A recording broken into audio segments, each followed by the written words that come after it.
لوله کشی گاز، لوله کشی آب و مال مخابرات نخوابیده. آب برامون میاد ولی خب اصلا آب نمیبینیم. ما 3 نصف شب بلندش اینقدر پمپ و میش بزنی تا آب برات بیاد. ممنونم. آب اونجور از اون آباست که حالا مزه‌ش هم حالا خودتون میدونید چه مزه‌ای میتونه داشته. اهل کدوم روستا هستید؟ بسم الله الرحمن الرحیم. ضمن عرض سلام و خسته نباشید خدمت جناب عالی و همکاران بزرگوارتون و با عرض تسلیت به مناسبت ایام فاطمیه و حج حرمت حرمین شریفین عسکرین، بنده اهل روستای محمودآباد کهنه و عشایری شترخوار. عزیزان درخواست دارم به این ملت هیچ فرق نمیکنه. ما هم برادر کوچیک اینا هستیم، اینا هم خواهرای اونا هستن. بقول یه پیرمرد پدرونه. خود شما چه درخواستی دارید؟ من درخواست آب دارم. من درخواست آب دارم. من فقط درخواست آب دارم. من نمیتونم یه زن ما نگهش می‌داریم، اعمال قانون می‌کنیم و متوقفش می‌کنیم، می‌خوابونیم و مجازاتش می‌کنیم. فرض من از خیلی شرایط دیگه هم باید بزنم، از خیلی وقت دیگه مثلا وای من قاطی کردم ببخشید. این منطقه رو به طور کامل برای بینندگان معرفی کنید و بفرمایید که ما دقیقاً کجا است. این والا شوچه شقایی الان شوچه خیلی مشکل داره. فارسی می صحبت نمی‌کنی؟ آره. فارسی صحبت. آره دیگه خیلی مشکل داره. این شوچه دیدی چجوریه؟ الان لجن خونه ها الان تکمیل شده یا نه؟ 40%. بسم الله الرحمن الرحیم. اشکال خودشونو جمع کنن بریزن تو یه مشامبه، وقتی میرن بیرون یه جای برن بریزن که دیگه زیاد کثیف نباشه. مردم ما مردم خوبی هستن، خیلی هم آدم خوبی هستن و خوبی از خود شما نباشه، ولی اینا رو این قربانی، آیا شما میدونید 27 خرداد ماه چه روزی هستش؟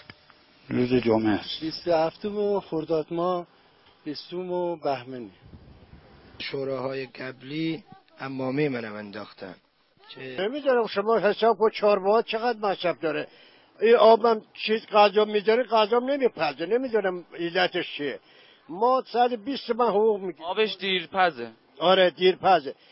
سر کوچه خودمون دیدم در حیاتمون کمی بازه، خانومم پشت در تو حیات نشسته و مهمونایم که اومدن همه خوابن، اشاره کرد به من بیا.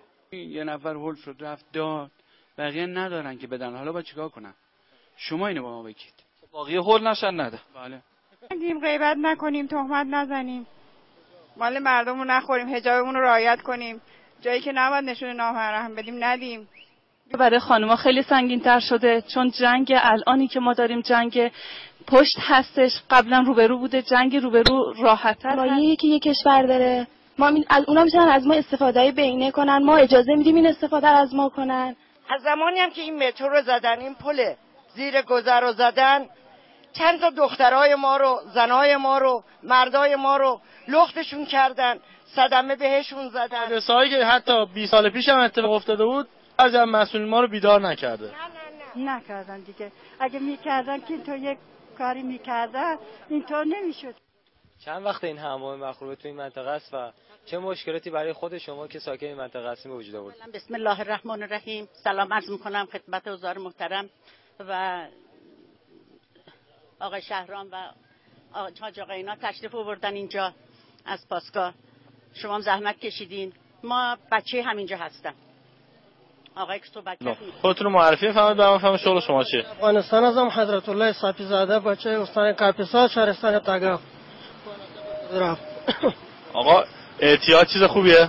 احتیاط خیلی چیز خوبیه، برای خانواده‌ام خوبه، اعتبار بزرگ احتیاطه.